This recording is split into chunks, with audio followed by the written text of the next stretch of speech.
हिंदी कहानी। अजगर। बहुत वर्ष पहले एक राजा की दो रानियां थीं। बड़ी रानी शोभा बहुत अच्छे स्वभाव की दयावान स्त्री थी। छोटी रानी रूपा बड़ी कठोर और दुष्ट थी। बड़ी रानी शोभा के एक पुत्री थी, नाम था देवी। रानी रूपा के भी एक बेटी थी, नाम था तारा।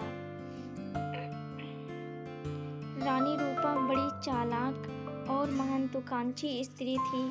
वह चाहती थी कि राज्य की सत्ता उसके हाथ में रहे। राजा भी उससे दबा हुआ था। रानी रूपा बड़ी रानी और उसकी बेटी से नफरत करती थी।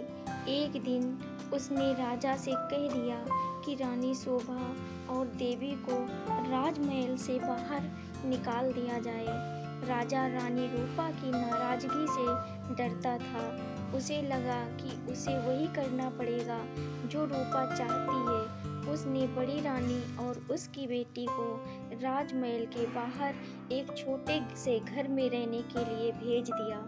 लेकिन रानी रूपा की घृणा इससे भी नहीं हटी। उसने देवी को आज्ञा दी कि वह प्रतिदिन राजा की गायों को जंगल में चराने के लिए ले जाया करे।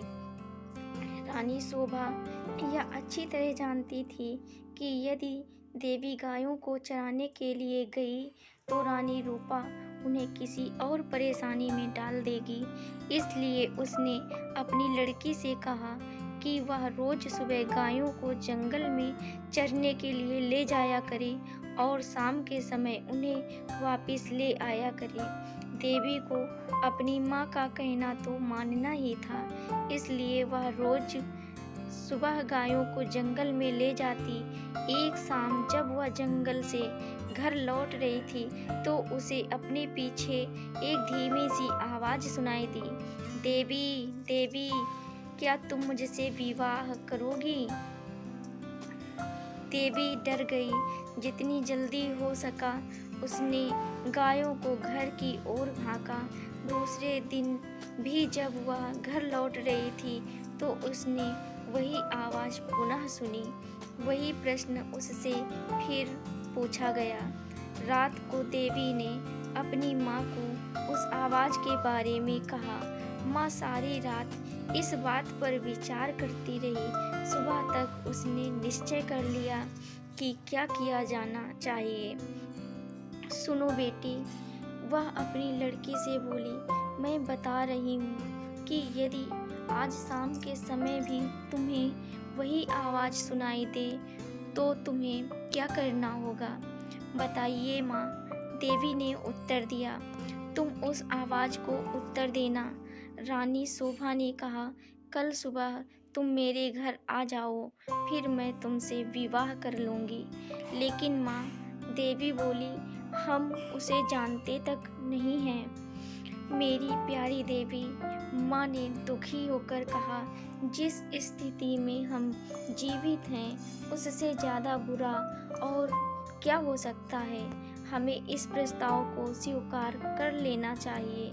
ईश्वर हमारी सहायता करेगा। उस संध्या को जब देवी गायों को लेकर लौट रही थी तो उसे वही आवाज़ फिर सुनाई दी।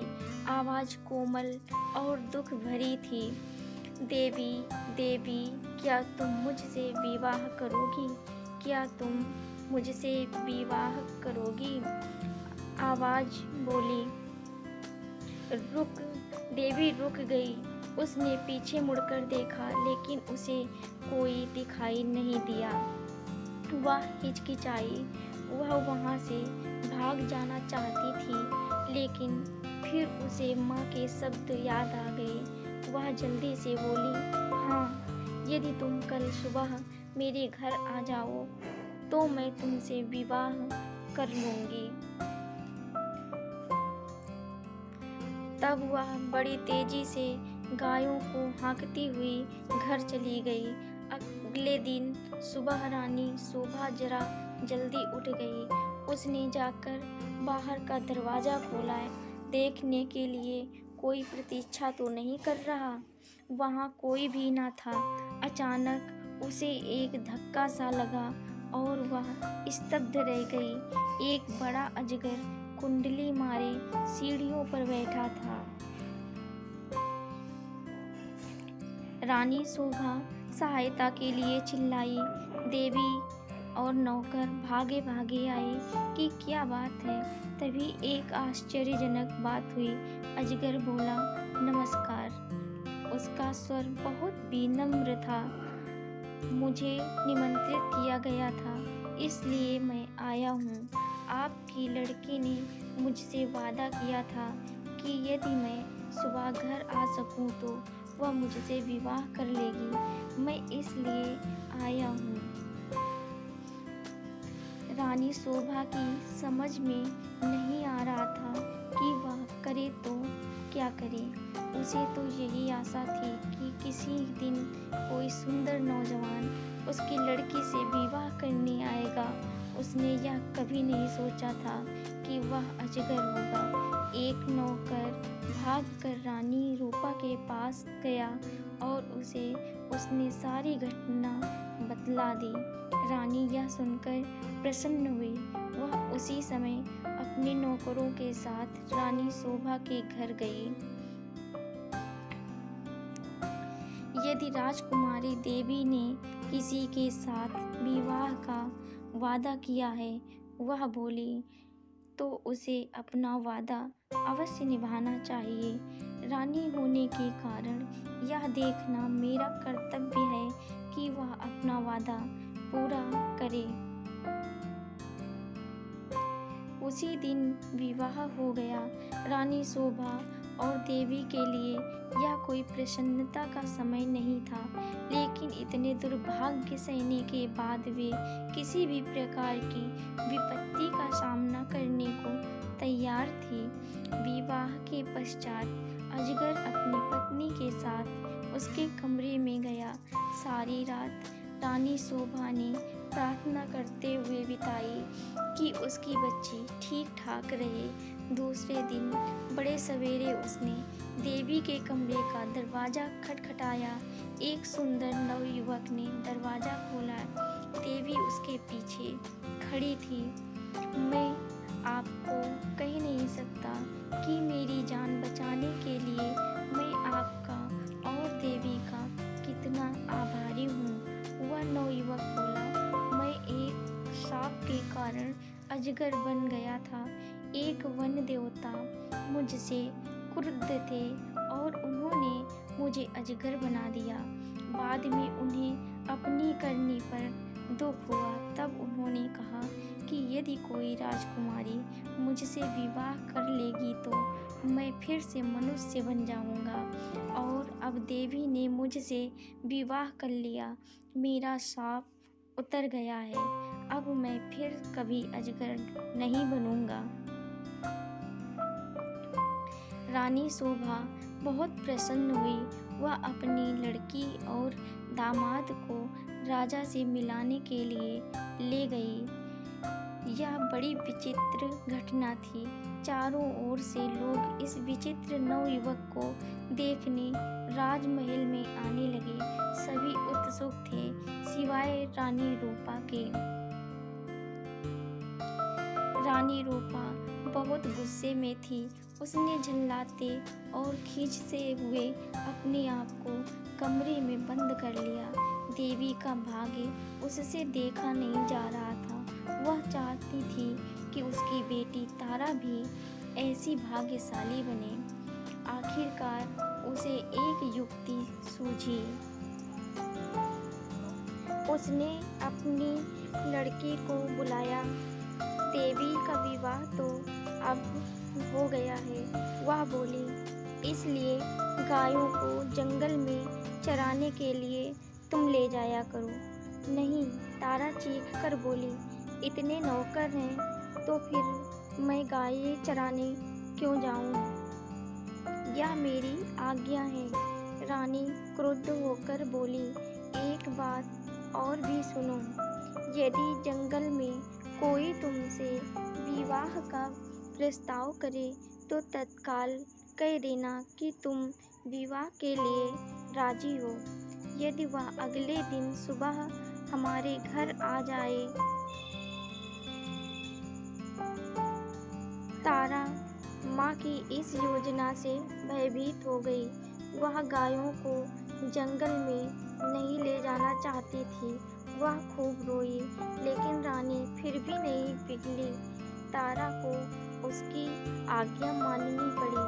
तारा रोज सुबह गायों को जंगल में चराने के लिए ले जाया करती और फिर शाम के समय वापस ले आती। लेकिन उसने एक बार भी जंगल में किसी तरह की आवाज़ नहीं सुनी जो यह कह रही हो, क्या तुम मुझसे विवाह करोगी? फिर भी रानी निराश नहीं हुई। जंगल में कोई अजगर तो था नहीं जो तारा से विवाह का प्रस्ताव करता, इसलिए उसने खुद अजगर ढूंढने का निश्चय किया। उसने अपने नौकरों को एक अजगर लाने की आज्ञा दी। बहुत खोज करने पर काफ़ी दिनों पश्चात उन्हें एक बहुत बड़ा अजगर मिला। उसे पकड़कर वे राजमहल में ले आए। आखिरकार रानी का अभिप्राय पूरा हो गया और उसने तारा का विवाह इस अजगर से कर दिया। अब रानी को संतोष हुआ। विवाह की रात तारा तथा अजगर को एक कमरे में बंद कर दिया गया। रानी अधीरता से सुबह की प्रतीक्षा करती रही। रानी रूपा ने सवेरे सवेरे ही लड़की के कमरे का दरवाज़ा खटखटाया, लेकिन कोई उत्तर ना मिला। उसने जरा और ज़ोर से दरवाज़ा खटखटाया, लेकिन दरवाज़ा तब भी ना खुला। रानी से और प्रतीक्षा न की गई और उसने धक्का देकर दरवाज़ा खोल दिया। मोटा अजगर ज़मीन पर पड़ा हुआ था, लेकिन तारा का कहीं पता नहीं था। रानी चीख पड़ी। महल में सभी ने उनका चीखना सुना। राजा और नौकर भागे आए कि क्या बात है, राजकुमारी कहाँ है? सब चिल्लाए, वह तो अजगर के पेट में होंगी। रसोइया बोला, देखो वह कितना मोटा हो गया है। अब रानी बड़ी ज़ोर ज़ोर से रोने लगी। राजा भी रोने लगा। रसोइया अपना सबसे बड़ा चाकू ले आया। वह बोला, यदि अब तक जीवित हुई तो मैं राजकुमारी को बचाने की कोशिश करूँगा। उसने अजगर का पेट चीर डाला। तारा अच्छी भली जीवित थी। रसोइये ने उसे बाहर खींचा। वह चीख मारकर अपनी माँ की तरफ भागी। अजगर की मृत्यु हो गई और साथ में रानी रूपा की इस इच्छा की भी कि तारा का विवाह देवी की तरह ही किसी योग्य और संपन्न नवयुवक से हो।